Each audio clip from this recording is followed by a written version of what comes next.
আওয়ামী লীগ তো অট্টহাসি দিবে দুদিন পর। ডক্টর ইউনূস সহ তার উপদেষ্টা মন্ডলীর সদস্যের প্রত্যেককেই পড়তে হবে। আস্তে আস্তে থলের বিড়াল আরো বেরোয় যাবে। এদের ভিতরে উপদেষ্টা, এদের ভিতরে গুরু আছে। কি ধারণা কারা গুরু, কারা পৃষ্ঠপোষকতা করছে বা কাদের পৃষ্ঠপোষকতা করা হচ্ছে? ইসলামিক দলগুলো আপনি একটা জিনিস চিন্তা করেন, আল্লাহ এক, রাসূল এক, কোরআন এক। তাহলে ইসলামিক দলগুলোর ভিতরে এত মত পার্থক্য কেন? আপনাদের কি এই সরকারের প্রতি মানে ডক্টর মোহাম্মদ ইউনূসের বক্তব্যের পরে আস্থা রাখছেন যে এই সরকার নিরপেক্ষ সরকার? এখানে সরকার সরকার সরকার নিজেই নিজের আস্থা হারায় ফেলবে। এরকম বক্তৃতা যদি দিয়ে থাকে, তার মানে ইনার রাজনৈতিক সংগঠন করার আগ্রহ আছে। এবং 111 যখন আসছিল, তখন ইনি রাজনৈতিক দলও কিন্তু গঠন করতে গেছিল। কিন্তু গঠন করতে যেয়ে যখন দেখছে যে আসলে দেশের মানুষ দুই নেত্রীর সপক্ষে, তো তখন উনি আর পেরে ওঠেননি।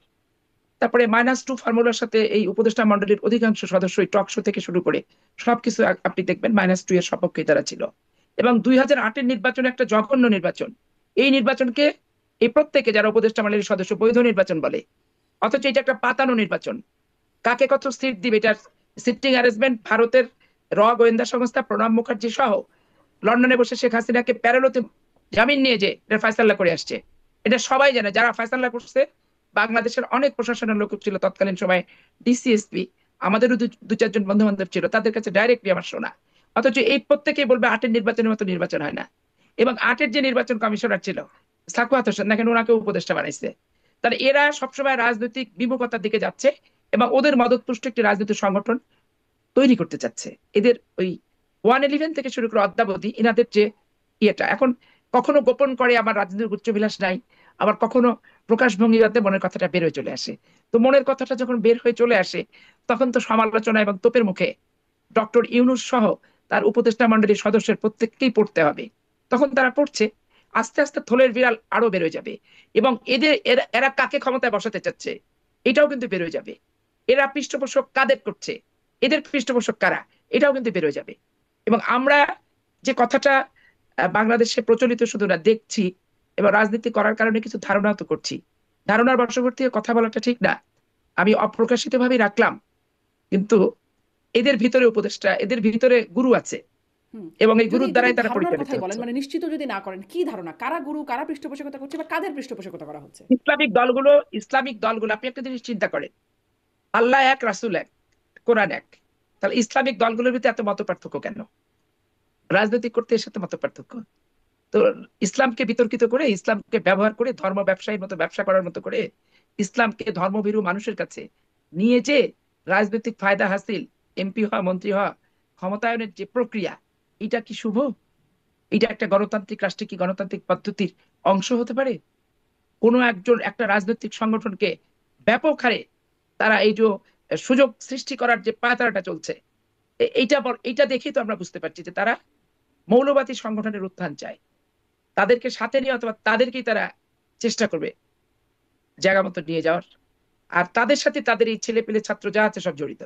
জি, মানে আপনি বলছেন যে আসলে এই সরকার মৌলবাদী শক্তিকে পৃষ্ঠপোষকতা করবার বা পৃষ্ঠপোষকতা তারা হচ্ছে বা তারা করবার একটা চেষ্টা করছে। আপনারাও দেখছি যে ইসলামিক দলগুলোর সাথে এখন মানে একটা যেটি বলছিলাম একটা দ্বান্দ্বিক অবস্থান দেখা গেছে। যেমন চরমোনাইয়ের পীরও আপনাদেরকে মানে বিএনপিকে তালগাছ দেখিয়েছে, বলছে যে বিএনপি দ্রুত নির্বাচনের দাবি সমালোচনা করেছে। পরে জামাতের আমিরের পরে আমরা দেখলাম মির্জা ফখরুল ইসলাম আলমগীরও চরমোনাইয়ের পীরের সাথে গিয়ে সাক্ষাৎ করলেন। এখন আসলে কি আপনাদের পরিকল্পনা? ইসলামী দলগুলোকে কাছে টানবার কোনো পরিকল্পনা? আসলে হয় কি, ইসলামী দলগুলোকে কাছে পাওয়ার জন্য, যেটা পাওয়ার জন্য কি না পাওয়ার জন্য পার্টির মহাসচিব আলোচনা করেছেন, এটা আমার জায়গা থেকে আমি এটা বর্ণনা করতে পারবো না। কারণ এটা টোটালি আমার নলেজে বাইরে, প্রথমত। দ্বিতীয়ত, আমার বৃহৎ একটা দল, এই দল সবসময় চাবে যে নির্বাচন নিয়ে দ্বিমত সৃষ্টি যাতে না হয়, একমত হয়ে নির্বাচনটা যত তাড়াতাড়ি করে নেওয়া যায়। তো সেটা নিয়ে যদি চরমোনাইয়ের পীর সাহেবের সাথে আহ, পার্টির পক্ষ থেকে মির্জা ফখরুল ইসলাম আলমগীর দেখা করেন, সাক্ষাৎ করেন, এটা দোষেরও কিছু না, সমস্যারও কিছু না। আর রাজনৈতিক জোট হয় কি, নির্বাচনের সময় যার সাথে যার সিট নিয়ে পরিমাণা হয়, তার সাথে তার জোট হয়। তো জোটটা ধরেন আপনার একটা অধিকার যার যার রাজনৈতিক সংগঠনের। এইটা তো শুধু আমার সাথে জোট হবে, অন্যের সাথে হবে না, এরকম করে বিধিনিষেধ আমি রাখতে পারবো না। কারণ এটা গণতান্ত্রিক মানসিকতাটা পোষণ করাটাই হচ্ছে উত্তম। তো এই জন্য আমাদের পক্ষ থেকে সকল রাজনৈতিক সংগঠন যারা আমাদের সমালোচনা করছে, যারা আমাদেরকে নিন্দা করছে, যারা আমাদেরকে খারাপ কথা বলছে, তাদের সাথেও আমাদের দলের নেতারা দেখা করছে, করবে। যে নির্বাচনটা আগে দিতে বলে, নির্বাচনের মাধ্যমে আসেন। খামাখায় জল ঘোলা করে তো লাভ নাই। আর ঘোলা পানিতে মাছ শিকার করার প্রবণতাটা পরিহার করা দরকার। আওয়ামী লীগ তো অট্টহাসি দিবে দুদিন পর, যে আমি চলে আসলাম, হাসিনা মুক্ত বাংলাদেশ হলো, কিন্তু কোথায় তোমাদের জবাবদিহিতামূলক, সুষ্ঠু, অবাধ, অংশগ্রহণমূলক নির্বাচন?